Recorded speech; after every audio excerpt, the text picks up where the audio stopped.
সুপ্রিয় দর্শক, আসসালামু আলাইকুম। রিফা রান্নার রেসিপি থেকে সবাইকে স্বাগতম।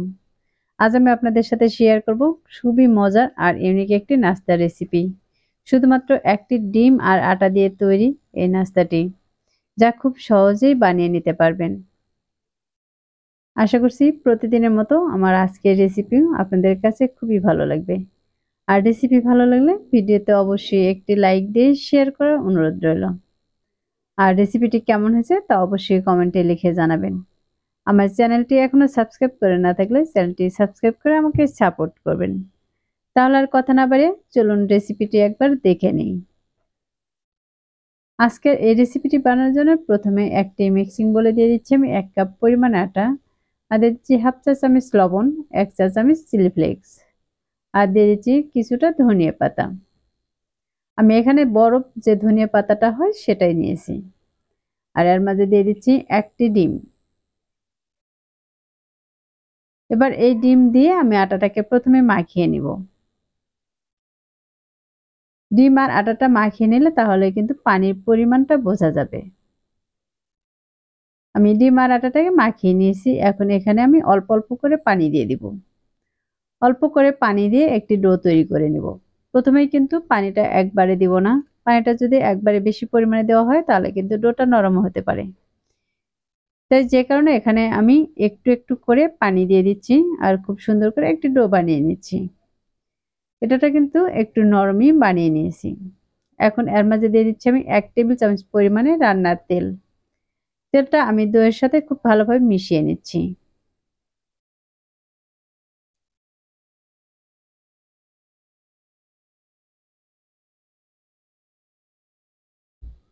তেলটা দিয়ে আমি এই ডোটা কিন্তু আবারও 1 মিনিটের মতো ভালোভাবে মথে নিয়েছি।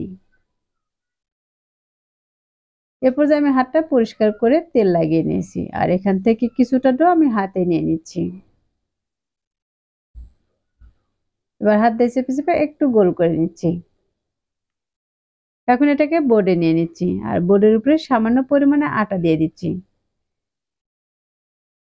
তাহলে এটা হাত দিয়ে ডলে লম্বা করার সময় কিন্তু আর বোর্ডের সাথে লেগে যাবে না।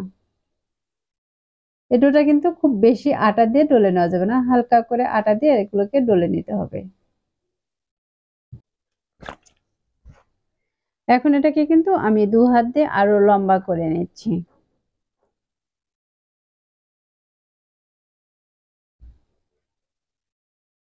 এখন এক পাশ থেকে এভাবে আমি মুড়িয়ে একটি জিলাপির পেজ দিয়ে নিচ্ছি।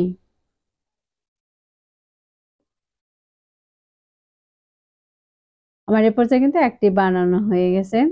আর এই একইভাবে কিন্তু আমি সবগুলোকে এখানে বানিয়ে নিয়েছি।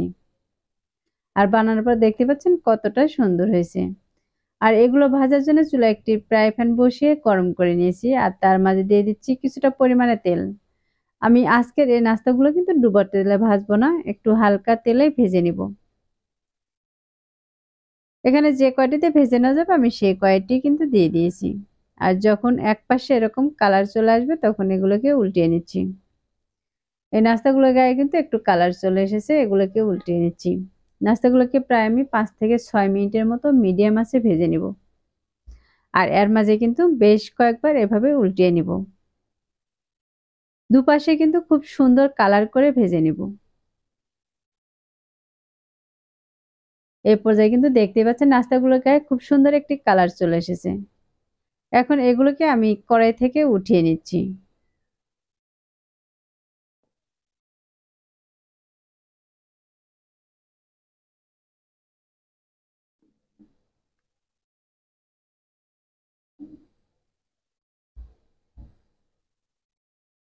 আমি সবগুলোকে কিন্তু কড়াই থেকে প্লেটে উঠিয়ে নিয়েছি। আর এগুলো ওঠানোর পর দেখে কিন্তু বুঝতেই পারতেছেন নাস্তাটি দেখতে মাশাআল্লাহ অনেক সুন্দর দেখা যাচ্ছে। নাস্তাটি দেখতে যেমন আকর্ষণীয় হয়েছে আর খেতেও কিন্তু ভীষণ মজার ছিল। এখন আমি এখান থেকে কিন্তু একটি ভেঙেও দেখিয়ে দিচ্ছি এটা কতটা মুড়মুড়ে হয়েছে। আশা করছি প্রতিদিনের মতো আমার আজকের রেসিপি আপনাদের কাছে খুবই ভালো লেগেছে আর সহজও লেগেছে। রেসিপিটি ভালো লাগলে ভিডিওতে অবশ্যই একটি লাইক দিয়ে শেয়ার করার অনুরোধ রইল।